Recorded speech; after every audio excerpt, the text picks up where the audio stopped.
en pleine défiance des Français devant les partis politiques. Pourquoi vouloir créer un nouveau parti? Vous allez me dire un parti de plus. Eh bien justement, je crois que les Français en ont marre de la langue de bois, de l'immobilisme des partis traditionnels, de leurs promesses non tenues, de la pensée unique, du politiquement correct, de l'absence de projet de société, alors que tout le monde, ou presque, est d'accord aujourd'hui, il faut réformer l'État au plus vite et il faut baisser les dépenses publiques. Vous savez, je suis maire depuis maintenant 14 ans. Je vois l'évolution, ce désenchantement pessimiste, le ras-le-bol fiscal de la société française, la capitulation des forces vives de la jeunesse qui ne croient plus en notre avenir et qui quittent le pays. Nous sommes fidèles à l'esprit du gaullisme des origines, qui est, encore une fois, une certaine idée de la France, une certaine idée de l'Europe, une certaine idée aussi du monde occidental dans lequel on vit. Le gaullisme originel, intrinsèquement, c'est l'esprit même de résistance à l'oppression, à l'étranger invasif. Le gaullisme, c'est un rebelle, un subversif, quelqu'un qui s'élève pour refuser l'ordre injustement établi, afin de renouer justement avec une tradition bien française. Le gaulliste, c'est un atypique, comme moi. Je crois qu'il faut donner un grand coup de balai institutionnel. Alors, je vais vous donner des exemples de ce qu'on prône.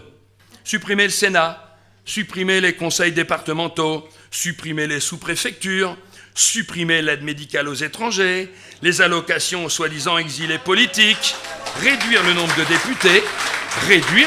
députés, je suis désolé, mettre évidemment fin, comme l'argumente très bien du reste M. Ciotti, aux frontières passoires de Schengen, sortir de l'euro comme l'Angleterre, exonérer de charges les heures sup, les primes, ça c'est cette économie participative qui est une marque du gaullisme, réformer le statut de l'enseignant, fusionner les académies, en matière d'insécurité, penser aux victimes plutôt qu'aux délinquants, en abolissant les lois de Madame Taubira, faire pénétrer l'armée dans les banlieues plutôt que de les mettre au Mali ou au Kosovo,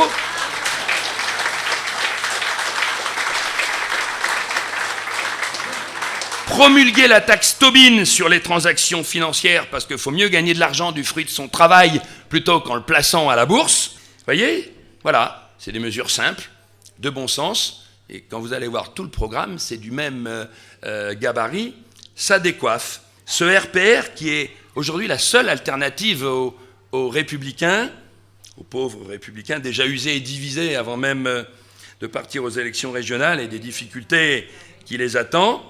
Notre objectif est clairement d'avoir rapidement davantage d'élus.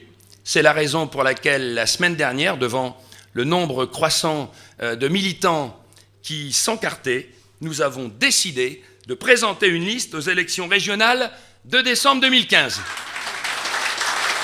Donc vous allez venir à notre RPR, vous allez y faire venir vos proches, on va tous partager cette même énergie, cette envie de changer les choses en renouant avec ce qui marchait avant, avec cette fierté de notre identité, des valeurs patriotiques de notre pays. Vive la France, vive Roquebrune.